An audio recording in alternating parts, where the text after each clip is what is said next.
பாலாஜினா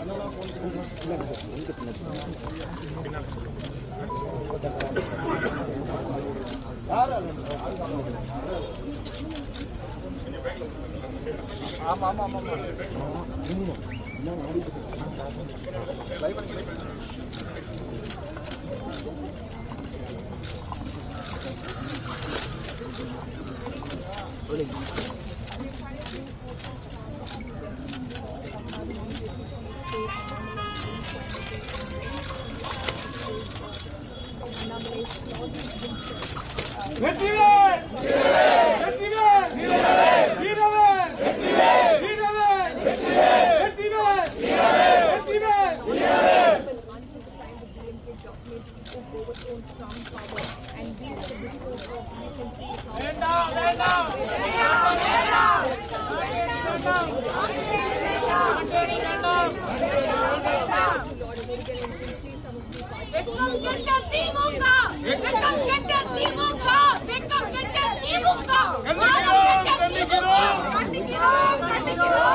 பத்திரிகை அன்பர்களுக்கு எங்களுடைய காலை வணக்கத்தை தெரிவிக்கிறோம். முதல்ல நம்முடைய முன்னாள் பாரத பிரதமர் 1991 அந்த காலகட்டத்தில் அமைச்சரவையில் ஒரு முக்கிய மனிதராக இருந்து நம்ம நாட்டில் ஒரு புதிய பொருளாதார கொள்கையை கொண்டு வந்தவர். அதன் பிறகு 10 ஆண்டுகள் நம்முடைய பாரத நாட்டினுடைய பிரதமராக 2004 14 வரை நம்முடைய அன்பை எல்லாம் பெற்றவர் இன்று நம்மோடு இல்லை. அவருக்கு பாரதிய ஜனதா கட்சியின் சார்பாக ஐயா டாக்டர் மன்மோகன் சிங் அவர்களுக்கு எங்களுடைய ஆழ்ந்த இரங்கல்களை தெரிவித்துக் கொள்கிறோம். வருகின்ற நாட்கள்ல எப்பொழுதுமே நாட்டிற்கு வகுத்து கொடுத்த பொருளாதார எப்பொழுதும் நன்றியுடன் நாங்கள் நினைவு கூறுவோம். அதே நேரத்தில் அன்பு சொந்தங்களே, நாங்கள் இன்னைக்கு எடுத்திருக்கக்கூடிய இந்த போராட்டம் வருகின்ற காலத்தில் இன்னும் தீவிரப்படுத்தக்கூடிய போராட்டம் என்பது ஏதோ ஒரு தனி மனிதனை சார்ந்தோ ஒரு தனி மனிதனுக்கு ஆட்சியாளர்கள் மீது இருக்கக்கூடிய கோபத்தை காட்டவோ இந்த போராட்டம் கிடையாது. கண் முன்னால் அடுத்த தலைமுறை அழிந்து கொண்டிருப்பதை பார்த்து கொண்டிருக்கின்றோம். கல்வியினுடைய தரம் கீழே வர ஆரம்பித்திருக்கிறது, பொருளாதாரம் பின்தங்க ஆரம்பித்திருக்கிறது. எல்லாவற்றுக்கும் மேலாக அந்த காலத்தில் நம்ம போர்ல சொல்லுவோம், ஒரு போராக இருந்தாலும் கூட ஒரு பெண்ணின் மீது கை வைக்க கூடாது என்பது நம்முடைய மரபு, இந்த மண்ணினுடைய மரபு. ஆனா இன்னைக்கு தமிழகத்துல பெண்களின் மீது, தாயார்களின் மீது, குழந்தைகள் மீது, அவர்கள் மீது தொடுக்கப்படக்கூடிய இந்த குற்றச் செயல்கள் ஒரு நாளும் அதிகமாகிக் கொண்டிருக்கிறது. இன்னைக்கு தவ வேள்வியாக இந்த போராட்டத்தை நாங்கள் முன்னெடுத்திருக்கின்றோம். எதற்காக 6 சாட்டை அடி? எல்லாருக்கும் ஒரு காரணம் இருக்குங்க. என்னை பொறுத்தவரை முருகபெருமான்கிட்ட எங்களுடைய வேண்டுதலை இந்த 6 சாட்டை அடியாக சமர்ப்பிக்கின்றோம். விரதம் இருக்க போகின்றோம், அரசியல் பணியை செய்ய போகின்றோம், ஆண்டவனிடம் முறையிட போகின்றோம். கிழக்கின்ற எல்லா மேடையிலும் கூட திராவிட முன்னேற்ற கழகத்தை தோலுரித்து காட்டப் போகின்றோம். ஆட்சியில 3 ஆண்டுகளாக தமிழகத்தை எவ்வளவு பின்னாடி கொண்டு போயிருக்கிறாங்க, இதெல்லாம் கூட தொடர்ந்து பேசுவோம். ஆனா இன்னைக்கு ஏதோ ஒரு இடத்துல எனக்கு தெரியும், நான் காவல்துறையிலிருந்து வெளியே வந்த பொழுது ஒரு 10ஆம் கிளாஸ் படிக்கக்கூடிய ஒரு மாணவி, அவர் மீது தொடுக்கப்பட்ட அந்த ரேப் அண்ட் மர்டர், அதுல இறந்து போனாங்க. அன்னைக்கு நாங்கள் குற்றவாளியை கண்டுபிடித்த பிறகு அந்த சகோதரனுடைய தாயார் எங்கிட்ட கேட்டாங்க, அண்ணே நீங்க குற்றவாளியை பிடிச்சு கொடுத்துட்டீங்க, திரும்ப என் பொண்ணை கொடுங்க அப்படின்னு. அது ஏற்படுத்திய ஒரு தாக்கம் என்னை இங்கே என்னோட இருக்கக்கூடிய அந்த சகோதரிகளோடு இணைந்து பாரதிய ஜனதா கட்சியிலே பயணம் செய்ய வைக்க ஆரம்பித்தது. இன்னைக்கு அதே போல ஒரு நடக்குது, அதை நாம் பார்த்து கொண்டிருக்கின்றோம். ஒரு சாதாரண அரசியல்வாதிகளை போல ஏதோ பேசிட்டு நாமளும் கடந்து போயிடுறோம். அடுத்த நிகழ்வு வரும்பொழுது மறுபடியும் அதை பத்தி பேசுறோம். அது என்னால் பொறுத்து கொள்ள முடியவில்லை. ஒரு தாக்கத்தை ஏற்படுத்தி இருந்தது. அதனால் நல்லா யோசிச்சுதான் அந்த முடிவுக்கு வந்திருக்கிறோம். காலனியை நேற்றே கழட்டி வச்சுட்டேன். திமுக ஆட்சியிலிருந்து நகரும் வரை அந்த காலனியை நான் அணிய போவதில்லை. இது ஒரு வேள்வியாக, தவமாக, தமிழக மக்களுக்காக இதை செய்ய வேண்டும் என்று எங்களுடைய எண்ணம், அதை செய்கின்றோம். எங்களுடைய கட்சி தலைவர்கள், தொண்டர்கள் எல்லோருக்கும் என்னுடைய அன்பான வேண்டுகோள், கடுமையா உழையுங்க, வேலை பாருங்க, ஃபீல்டில் இருங்க, மக்களோடு இருங்க, ஒரு மாற்றத்தை கொடுப்போம். அதே நேரத்தில் ஐயா டாக்டர் மன்மோகன் சிங் அவர்கள் இறந்த காரணத்திற்காக, இறைவனடி சேர்ந்த காரணத்திற்காக இன்று பாரதிய ஜனதா கட்சியின் சார்பாக ஏற்பாடு செய்யப்பட்டிருந்த போராட்டங்கள் எல்லாமே ஒத்திவைக்கப்பட்டிருக்கிறது. புதிய தேதி இன்னைக்கு மத்தியானத்துக்குள் அறிவிப்போம். காரணம், இந்திய அரசு 7 நாட்கள் அபிஷியலா மௌனிங் சொல்லியிருக்கிறாங்க. துக்கம் அனுசரிப்பதற்காக 7 நாட்கள் சொல்லியிருக்கிறாங்க. அதை பார்த்துக் கொண்டு எங்களுடைய அமைப்பு செயலாளர் கே. எம்.ஜி. அவர்கள் புதிய தேதி அறிவிப்போம். உடலை வருத்தி கொண்டு போராட்டம் நடந்ததுக்கு காரணம் என்னன்னா, நம்முடைய மண்ணில் உடலை வருத்தி ஒரு விஷயத்தை நீங்க முறையிடும் போது அதற்கான ஒரு பலமும் சங்கல்பம் இருக்கும் என்பது என்னுடைய இது. நீங்க கேள்வி கேட்கிற அண்ணன், நீங்க சபரிமலைக்கு மாலை போட்டிருக்கீங்க, நீங்களும் உடலை வருத்தி தான் மாலை போடுறீங்க. எதிர்பார்ப்பு இதில் ஆண்டவன் போய் நம்ம எதுவும் கேட்க போறதில்லை, நமக்கு தனிப்பட்ட முறையில் எதுவும் கேட்பதில்லை. உடலை வருத்துவது என்பது நம்முடைய பாரம்பரியத்துல, தமிழ் மரபுல, இந்த மண்ணில் அது ஒரு சாதாரண நிகழ்வு தான். விரதம் இருப்பதிலிருந்து எல்லாமே. முருகபெருமானுக்கு 6 சாட்டையடி என்பது அது எனக்கு நானே கொடுத்து கொண்டிருக்கக்கூடிய சாட்டையடி என்று சொல்வதை விட சமுதாயத்தில் ஏற்படக்கூடிய அவலங்கள் எல்லோருக்கும் சேர்த்துதான் அந்த சாட்டையடி எனக்கு அடிச்சுக்கிட்டாங்க. ஆனால் வருகின்ற காலத்துல இது எதுவும் மறுபடியும் திமுக மேல வெறுப்போ அல்லது இங்க இருக்கக்கூடிய ஒரு தனி மனித வெறுப்போ கிடையாது. இந்த ஆட்சி போகணும். ரொம்ப தவறு பண்றாங்க. அறவழியில போராட்டம் செய்தாலும் கூட அதற்கும் வாய்ப்பில்லை, பேச முடியல, எந்த விஷயத்தையும் செய்ய முடியல. எதெடுத்தாலும் கூட அவச்சொற்கள், பழிச்சொற்கள், போட்டிக்கு போட்டியாக தரை குறைவாக நடத்துதல், இதுதான் இன்னைக்கு 3 வருஷமா நம்ம பார்த்துக்கிட்டு இருக்கோம். அதனால உடலை வருத்துவது என்று நான் சொல்லவில்லை. இது தமிழ் மண்ணினுடைய மரபு. அதைத்தான் நாங்கள் கைப்பிடிக்க ஆரம்பித்திருக்கிறோம். நேற்று கமிஷனர் பேசும்போது ரொம்ப கேஷுவலா சொல்றாரு. அதாவது போயிடுச்சு, என்ன பண்ண முடியும் அப்படிங்கிற மாதிரி சொல்றாரு கமிஷனர். சென்னை கமிஷனர் அண்ணா, கமிஷனர் பேசுனதுல ரொம்ப முக்கியமான விஷயத்தை மட்டும் உங்கள் முன்னால் நான் வைக்க விரும்புகின்றேன். நான் ஒரு தனிப்பட்ட முறையில் ஒரு IPS அதிகாரியோ, தனிப்பட்ட முறையில அந்த காக்கி உடைக்கு பின்னால் இருக்கக்கூடிய ஒரு அதிகாரியோ நான் குறை சொல்ல விரும்பல. அந்த சம்பந்தப்பட்ட பெண் விக்டிம் யார் இருக்காங்களோ, எங்களுடைய நடவடிக்கையின் மீது திருப்தியா இருக்கிறாங்க அப்படின்னு ஒரு வார்த்தையை பயன்படுத்தினாங்க. அதை மட்டும் நான் திரும்ப காவல்துறையை கேட்கிறேன், இந்த வார்த்தையை பயன்படுத்தலாமா? அவ்வளவு ஒரு இன்னலை சந்தித்த ஒரு பெண், அந்த கொடூரமான அந்த FIR படிச்சு பார்த்தாவே கண்ணில் தண்ணி வராம யாரும் இங்க இருக்க முடியாது. அவங்க காவல்துறையின் மீது திருப்தியா இருக்கிறாங்களா? காவல்துறையின் மீது எப்படி திருப்தியா இருந்திருப்பாங்கன்னா, இந்த கயவன் முதல் முறை செய்த பொழுதே உள்ள அனுப்பிச்சிருந்தா திருப்தியா இருந்திருப்பாங்க. ஏன்னா 2வது முறை இந்த குற்றம் நடந்திருக்காது.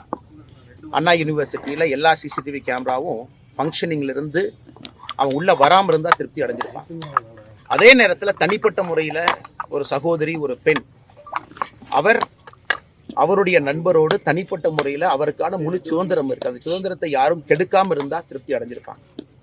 அதனால அது போன்ற வார்த்தைகளை பயன்படுத்துறாங்க காவல்துறை. இதெல்லாம் ஒரு கண்ணியமிக்க ஒரு பதவி. அந்த பதவி பொறுப்பை நாம கொடுக்கறதே ஒரு கஷ்டமான எக்ஸாமை பாஸ் பண்ணி மக்களை பாதுகாக்க வேண்டும் என்பதற்காக. ஒரு இஷ்யூவை ட்ரிவலைஸ் பண்றக்கோ, நார்மலைசேஷன் பண்றக்கோ, இவ்வளவு பெரிய ஒரு இஷ்யூவை சாதாரணமாக கடந்து போவதற்கு காவல்துறை நண்பர்கள் முயற்சி எடுத்துக் கொண்டிருக்கின்றார்கள். எப்பொழுதும் உங்களுக்கு தெரியும், காவல்துறையை குறை சொல்பவன் அல்ல, குற்றம் சொல்பவன் அல்ல. இது சிஸ்டமிக் ஃபெயிலியர். CCTNSல அந்த மாதிரி லீக் ஆக வாய்ப்பே இல்லைன்னா சிஸ்டம் எல்லாம் கிளிச் ஆகாது. நானும் அங்கே இருந்திருக்கின்றேன், பணியாற்றி இருக்கின்றேன். அது ரொம்ப செக்யூர்டான சிஸ்டங்கன்னா, நீங்கள் FIR லாக் பண்ண உடனே அது ஆட்டோமேட்டிக்காக சர்வருக்குள்ள அப்லோட் ஆயிருங்கன்னா அவ்வளோ ஈஸியாக யாரும் எடுக்கவே முடியாது. யாராச்சும் இதை டவுன்லோட் பண்ணி வெளியே கொடுத்தா மட்டும்தான் விக்டிம்க்கு ஒரு காப்பி போகும், கோர்ட்டுக்கு ஒரு காப்பி போகும். இதுதான் ஜென்ரலாக இருக்கக்கூடிய நடைமுறை. ஆனால் இன்னைக்கு அந்த FIR வெளியே வந்துருக்கு. அந்த FIRல நீங்கள் அதை படித்து பார்த்தீங்கன்னா அந்த சகோதரியினுடைய வாழ்க்கையே நாசம் பண்ணிட்டாங்க. 7 தலைமுறைக்கு வாழ்க்கையை நாசம் பண்ணிட்டாங்க செல்போனோட. இதற்கெல்லாம் தான் பதில் எதிர்பார்க்கின்றோமே தவிர ஒரு இஷ்யூவை ட்ரிவிலைஸ் பண்றக்கோ, அதை கேஷுவலா எடுத்துட்டு போறதுக்கோ மக்கள் எதிர்பார்க்கவில்லை. மறுபடியும் சொல்லுகின்றேன், தனிப்பட்ட முறையில காக்கி உடைக்கு பின்னால் இருக்கக்கூடிய ஒரு சகோதரனோ சகோதரிட்ட கோவம் இல்லைங்க. இப்ப நான் கோவமே காக்கி உடையின் மீது.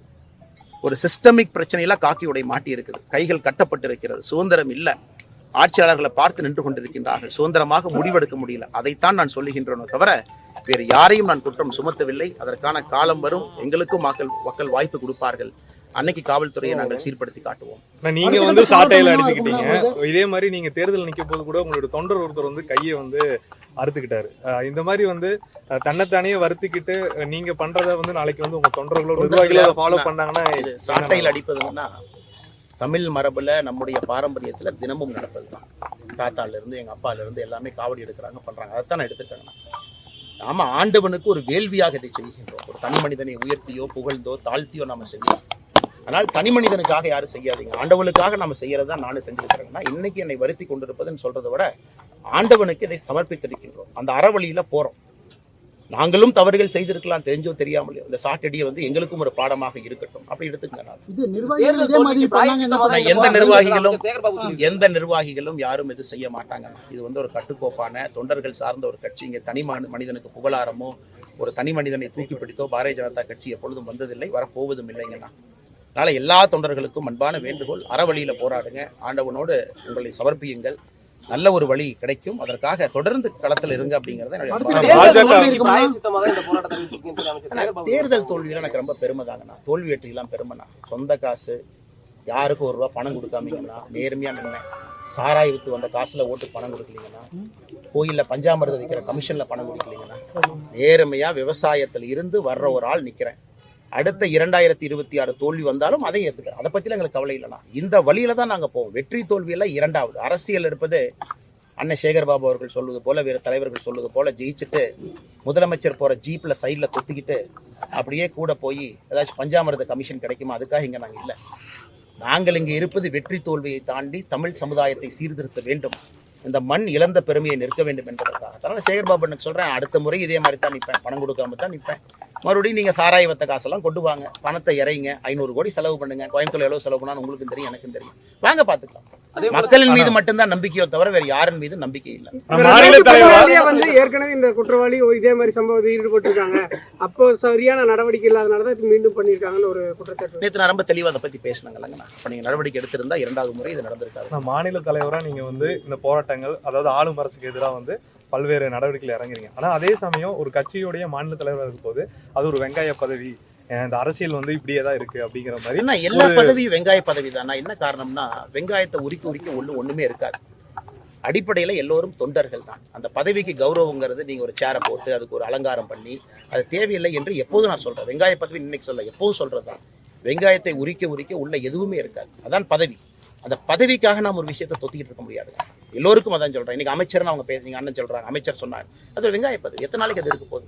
வெங்காயத்தை உரிக்கிற மாதிரி நாளைக்கு காலைல ஒண்ணு இல்லாம போகும். அடிப்படையிலே நாம் எல்லோரும் தனி மனிதர்கள் தான். பொறுப்பு வரும், பொறுப்பு போகும். பதவியில இருக்கீங்க, அதுக்காக இது மாதிரி நடந்துக்குங்க அப்படிங்கிற கருத்துல எனக்கு உடன்பாடு இல்லை, ஏற்புடையது இல்லை. அதே போல அண்ணாமலை அவர் வந்து நேற்று பேசும்போது மயிறு அப்படிங்கிற வார்த்தை வந்து ரொம்ப தாழ்ந்த வார்த்தையா எல்லாருமே பேசிட்டு, நான் அதை தாழ்ந்த வார்த்தையா பார்க்கலீங்க.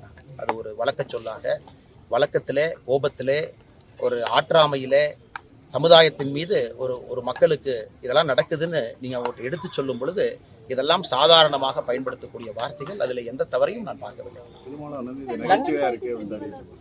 பரவாயில்லைங்கண்ணா. அண்ணன் நகைச்சுவையாக இருப்பவர்களுக்கு நகைச்சுவையா இருக்கட்டும், சீரியஸா இருக்கவங்க சீரியஸா இருக்கட்டும். இதை வந்து இறைவனுடைய பாதையில் எடுத்துறவங்க இறைவனுடைய பாதையில் எடுத்துக்கிட்டோம். நாங்கள் யாரையும் எங்க பாதைக்கு வாங்க திருமாவளவன் நான் சொல்லவே இல்லையாங்கண்ணா. நாங்கள் இப்படி என்று சொல்லுகின்றோம், அவ்வளவுதான்.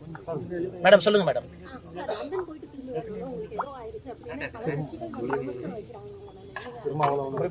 லண்டன் போயிட்டு வந்ததுக்கு அப்புறம் அண்ணாமலைக்கு ஏதோ ஆகிவிட்டதுங்கிறார். இன்னும் கொஞ்சம் நல்லவனா இருக்குன்னு நினைக்கிறேன் சார். லண்டன் பயணத்துக்கு பிறகு இன்னும் கொஞ்சம் என்னுடைய பாதை தெளிவாக ஆரம்பித்திருக்கிறது.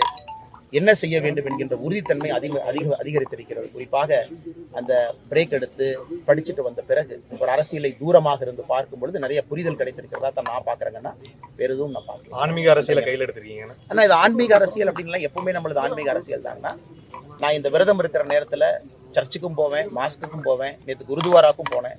நேற்று செருப்பு கழட்டின உடனே முதல்ல நான் போனது சர்ச்சுக்கு, ஃபாதருக்கு கிறிஸ்மஸ் வாழ்த்து சொன்ன போனேன். 2வது நான் போனது குருதுவாரா. 3வது நான் போனது சாய்பாபா கோயில். எப்பொழுதுமே நான் அப்படித்தான். இவங்க பாரதிய ஜனதா கட்சியின் மீது அபாண்டமான சில விஷயங்களை பரப்பி வச்சிருக்கிறாங்க. நேற்று செருப்பு கழட்டினோடனே, ஷூ கழட்டினோடனே நான் போனது சர்ச்சு தாங்க. ஏன்னா ஸ்கெட்யூல் அது இருந்துச்சு. ஃபாதரை போய் பார்த்து கிறிஸ்மஸ் வாழ்த்துக்களை சொன்னேன். எல்லாமே ஆன்மீக அரசியலா தான் பார்க்கணும். நன்றிங்க. உங்க செயல்கள் சமூக வலைதளத்துல கடுமையா விமர்சிக்கப்படுது, அதை எப்படி பாக்குறீங்க? விமர்சனம் அதுக்கல்ல, பாராட்டுறது விமர்சனம் எல்லாம் நான் எப்பவுமே பாக்குறது இல்லை. நான் சமூக வலைதளத்துல போய் என்ன போடுறாங்கன்னு கேட்கறது இல்லை. இதுதான் எங்களுடைய பாதை. இந்த பாதையில தான் நாங்க போக போறோம். அதே போல முன்னாள் IPS அதிகாரி இப்படி எல்லாம் நடந்துக்கிறாரு அப்படின்னு அதே மாதிரி லண்டன் போயிட்டு வந்தது இது மாதிரி கோயில் போறதுக்கு யாருங்கண்ணா? கோயிலுக்கு போறது தப்பாங்கண்ணா? இல்ல லண்டன் போயிட்டு வந்ததுக்கு அப்புறம் பெசன்ட் நகர் சர்ச்சில் போய் 1.5 மணி நேரம் முழுமையா கிறிஸ்மஸ் மாஸ் அட்டன் பண்ணேன், அது தப்பா? நேற்று குருதுவாரா போய் அவங்களுடைய பிரார்த்தனை முழுவதுமாக அமர்ந்திருந்தோம். காரணம் 1704 கடைசி குரு கோபிந்த் சிங்குடைய 2 பசங்களை அவுரங்கசீப் அவர்கள் செவுத்துல வச்சு போச்சாங்க. அதற்காக அவங்களோடு போய் அதை அனுசரிச்சுட்டு வந்தோம். அதான் தவறா? அதனால் சொல்றவங்க சொல்லிட்டுங்கன்னா நம்ம பாதையில் நம்ம பயணம். நன்றி.